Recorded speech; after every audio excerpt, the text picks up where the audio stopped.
Totoo nga ba na merong kabit at anak sa labas si Francis M?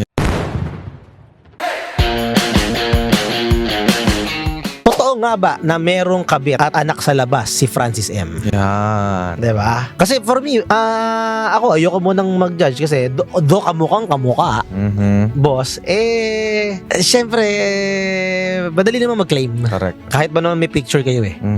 Diba? Kahit may picture pa na kumakalat, hindi pa rin yan final kung unless i-test. Diba? Para sa mga hindi pa po updated na mga marites, no? Last Tuesday yata, may babae na pumunta sa show ni Boss Toyo ng Pinoy Pawn Star at